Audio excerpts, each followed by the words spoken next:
زبان کو ایجاد نہیں کیا جاتا ہے، بلکہ پروردگار عالم نے انسان کے بارے میں یہ کہا ہے کہ خلق الانسان علمہ البیان، ہم نے انسان کو خلق کیا اور اس سے بیان کی طاقت عطا کی.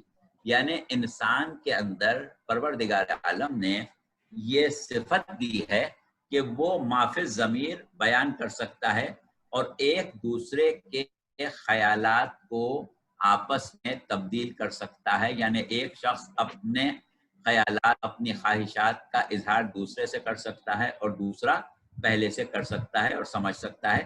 یہ انسان میں صلاحیت ہے. اب جہاں کوئی انسانی معاشرہ قائم ہوتا ہے، وہ لوگ ایک دوسرے کو اپنے مطالب واضح کرنے کی مختلف آوازوں کے ذریعے کوشش کرتے ہیں، مختلف اشاروں کے ذریعے کوشش کرتے ہیں. نتیجہ یہ ہوتا ہے کہ اس معاشرے میں ایک زبان وجود میں آ جاتی ہے، اور جیسے جیسے زمانہ گزرتا رہتا ہے وہ زبان اپنے مقصد یعنی اظہار خیال کی جو صلاحیت ہے اس میں ترقی کرتی رہتی ہے، اور اس زبان میں وہ مفاہیم پیدا ہوتے رہتے ہیں کہ بڑی آسانی سے انسان اپنا ما فی الضمیر جو ہے وہ دوسرے تک منتقل کر دے اور دوسرے کا سمجھ لے. تو یہ ہے زبان کا ایک فطری وجود. اس طرح زبانیں زندہ رہتی ہیں جب تک کہ ان کے بولنے والے زندہ رہیں، اور وہ ترقی کرتی رہتی ہیں، اور اس ترقی میں ان کی شکل بدلتی رہتی ہے، اس میں تبدیلیاں آتی رہتی ہیں. جیسے مثال کے طور پر آج اگر مرزا غالب یا ذوق یا میر تقی میر اردو بولتے ہوئے ہمارے درمیان آئیں تو ظاہر ہے کہ ان کی اردو جو ہے اور ہماری اردو، اس میں ہمیں ایک فرق محسوس ہوگا. آسانی سے ہم ان کی زبان نہیں سمجھ پائیں گے، وہ آسانی سے ہماری زبان نہیں سمجھ پائیں گے. اسی طریقے سے ہمارے وہ بزرگ جنہوں نے فارسی گلستان اور بوستان سے پڑھی تھی، آج وہ والی فارسی بولتے ہوئے اگر تہران چلے جائیں تو کوئی بھی ان کی زبان نہیں سمجھے گا، گو کہ وہ فارسی بول رہا ہوں. اسی طرح ہر زمانے میں زبان جو ہے وہ اپنی شکل بدلتی رہتی ہے. تو عربی زبان جو ہے وہ بھی کوئی خود زبان آسمان سے نازل نہیں ہوئی تھی.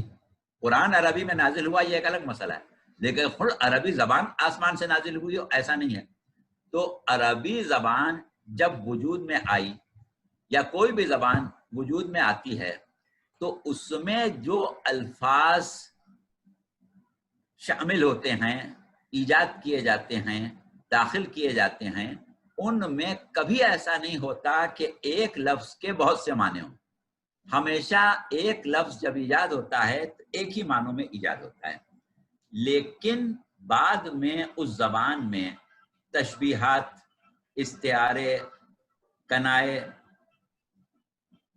اور محاورے جب رائج ہوتے ہیں تو الفاظ میں ان کے مجازی معنی پیدا ہو جاتے ہیں. جب مجازی معنی پیدا ہو جاتے ہیں تو پھر زبان جب آگے بڑھتی ہے تو وہ مجازی معنی جو ہیں وہ بھی اپنی جگہ مستعمل ہو جاتے ہیں. اب اگر ہمیں جیسے مثال کے طور پر اردو میں ہے، آپ مجازی معنی اکثر استعمال کرتے ہیں. مثلا ہم کہتے ہیں آنکھ لگ گئی، تو بھئی کہاں لگ گئی؟ لگ تو کہیں نہیں گئی، مقصد یہ ہے کہ سو گئے. اسی طرح آپ نے کہا کہ بھئی میری تو روح فنا ہو گئی. اب ظاہر فنا تو نہیں ہوئی، مقصد آپ کے کہنے کا یہ ہے کہ ہوش و آواز جاتے رہے. تو اس طریقے سے ہم کہتے کچھ ہے، مطلب کچھ لے لیتے ہیں. اس کو ہم محاورے، استعارے، تشبیہات وغیرہ کہتے ہیں. تو عرب میں زمانہ بعثت سرکار رسالت سے پہلے زبان و بیان کا علم بہت ترقی پر تھا، اور وہ لوگ بہت ہی اعلیٰ درجے کے شاعر تھے، بہت عمدہ زبان و ادب سے واقف تھے، اور اسی وجہ سے وہ ہر غیر عرب کو عجم کہتے تھے. عجم یعنی گونگا.